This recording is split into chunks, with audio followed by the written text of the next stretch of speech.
셋. 터전의 귀참. 그런데 교조님에 의해 결정된 터전은 세계에서 오직 한 군데뿐이며 아무데나 있는 것이 아닙니다.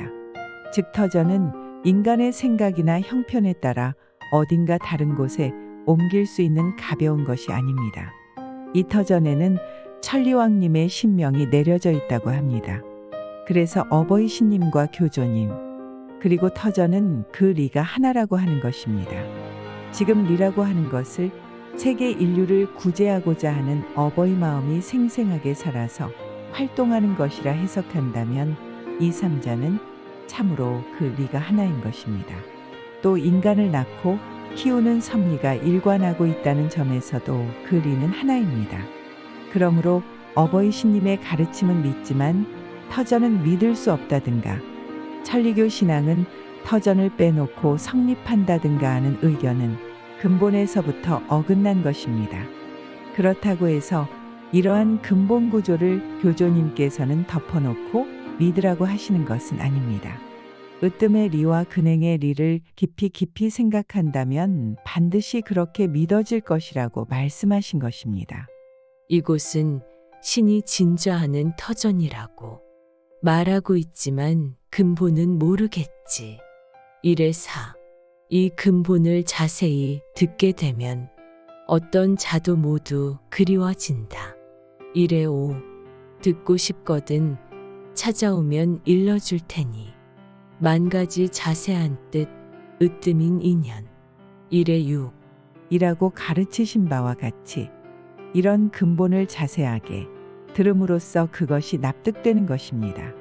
한두 번 듣는 것만으로는 안 되는 것입니다. 몇 번이고 계속 들어서 어떠한 자이라도 모두 그리워지는 상태에까지 이르도록 바라고 계시는 것입니다. 더구나 그것은 다른 장소에서 듣는 것이 아닙니다. 듣고 싶거든 찾아오면은 일러주리니라고 일러주신 바와 같이 터전에 돌아와 그곳에서 만 가지 자세한 뜻 근본의 인연을 듣는 것이 중요한 것입니다. 1887년까지는 터전에 돌아와 교조님으로부터 직접 그 말씀을 들었습니다. 정가린을 통해 듣는 경우도 있었습니다. 그 후에는 오로지 별석 정가린을 통해서 듣는 형식이 되었으며 이것이 오늘날의 별석제도입니다. 이 별석은 터전에서 듣는다는 것이 조건으로 되어 있는데 여기에도 역시 이유가 있는 것입니다. 여기서 만 가지 일을 일러준다. 신한 줄기로 가슴 속에서 3의 46 이로써 터전 귀참은 신앙을 하는데 필수적 사항일 뿐만 아니라 끊임없이 계속되어야 하는 것임을 알게 됩니다. 그러나 그것은 의무적인 것은 아닙니다. 터전이 그리워 귀참하지 않을 수 없다는 것이 신앙의 참된 모습인 것입니다. 이 터전 귀참은 자신의 의사로 또는 자기 돈으로 하는 것처럼 보이나 실은 더 깊은 이유가 있는 것입니다. 그것은 어떤 곳에서 오는 사람이라도 모두 인연이 있기 때문에 4의 54 라는 노래에서 엿볼 수 있듯이 어떠한 곳에서 돌아오는 사람이건 그것은 그만한 인연이 있는 사람이기 때문에 교조님께서 이끌어 들이시는 것입니다. 이렇게 인도된 사람에게 교조님께서는 터전에서 신님 한 줄기의 리를 일러주시고 지금까지와는 전혀 다른 새로운 인간, 즉 용제로서 새롭게 태어나기를 바라고 계시는 것입니다. 그렇다고 해서 억지로 그렇게 하라는 것은 아닙니다. 아니 오는 자에게 무리로 오라고는 않는다. 따라온다면 언제까지나 좋아. 3의 6 라는 넓은 마음으로 교조님께서는 기다리고 계시는 것입니다. 그러나 태초의 인간은 모두 터전에서 잉태된 인연이 있으므로 세계 인류는 터전의 인연이 있다는 것입니다. 따라서 전 인류의 터전 귀참은 이념적으로 당연히 나오는 것으로 꿈과는 다릅니다. 그런데 몸과 마음을 함께 나르는 것이 터전 귀참인데 건물이나 여러 가지 구경의 마음을 빼앗겨 중요한 으뜸의 인연을 마음에 새긴다는 데에 관심이 없다면 그것은 형식상의 터전 귀참으로 끝나고 말 것입니다. 넷. 터전의 발전. 전 인류가 터전 귀참을 한다는 것은 좋은 일입니다. 그것은 실제 문제로서는 불가능하지 않는가 하는 의견이 있습니다. 지구가 좁아졌다고는 하나 지구는 여전히 넓은 것이며 거기에는 약 70억의 인간들이 붐비며 삶을 영위하고 있습니다. 가난한 사람, 시간의 여유가 없는 사람, 생각이나 주장을 달리하는 사람도 또한 많은 것입니다. 그리고 평생토록 터전이 있다는 것도 모르고 터전 귀참도 하지 못한 채 출직하는 사람들이 현재로는 대부분입니다. 만일 터전 귀참이 구제되는 절대 조건이라고 한다면 그 사람들은 끝내 도움받을 기회를 잃은 채 삶을 끝마치는 것이 됩니다. 여기서 교조님께서 말씀하신 세계 인류의 구제와 터전 귀참은 대체 어떤 관계에 있는가 하는 문제의식이 생겨납니다. 그래서 생각해 보고자 하는 것은 터전의 성격이라는 것입니다. 일정한 장소의 관점으로 보면 터전은 하나이며 움직일 수 없는 지점입니다. 그러면 그 터전의 활동, 움직임, 성질 또는 거기에 깃들어 있는 것이 무엇인가 하면 그것은 세계 인류를 구제하고자 하시는 어버이 마음이며 그 섭리인 것입니다. 이 점에서 터전 그 자체로는 움직일 수 없으나 터전의 성질, 활동 혹은 움직임은 세계 어디에라도 옮길 수 있다는 것입니다. 그것을 형태로 나타낸 것이 교회입니다.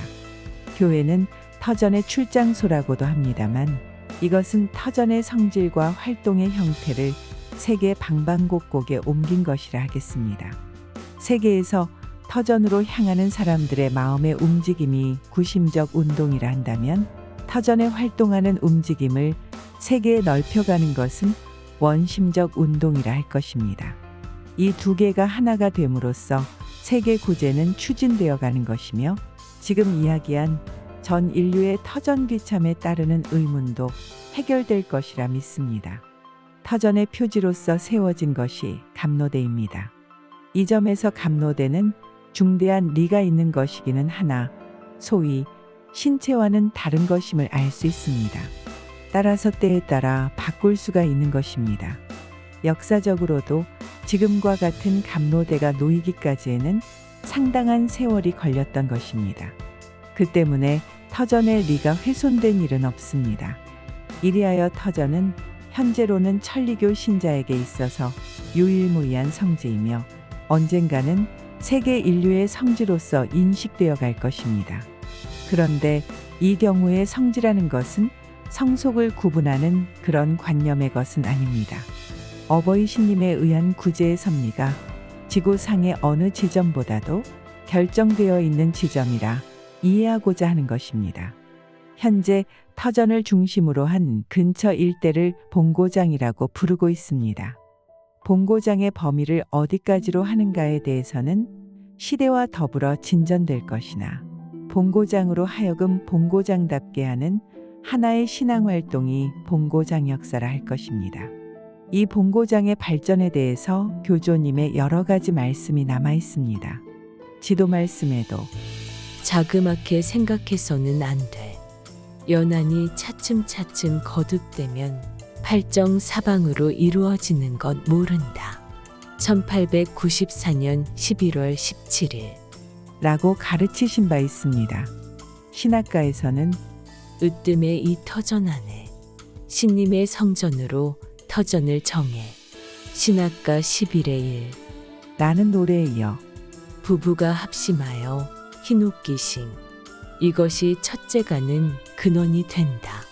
신학가 11의 2 라는 말씀이 있고 나아가 살핀이 온 세상은 차츰차츰 목도 둘러매고 흰옷기싱 신학가 11의 3 이라 말씀하시며 세계의 많은 사람들이 터전의 리를 깨닫고 살려지고 있는 기쁨이 넘쳐 흘러 자청하여 흰옷기싱에 열심히 정진하는 모습이 보인다고 교조님께서는 소리 높여 노래를 읊으셨던 것입니다.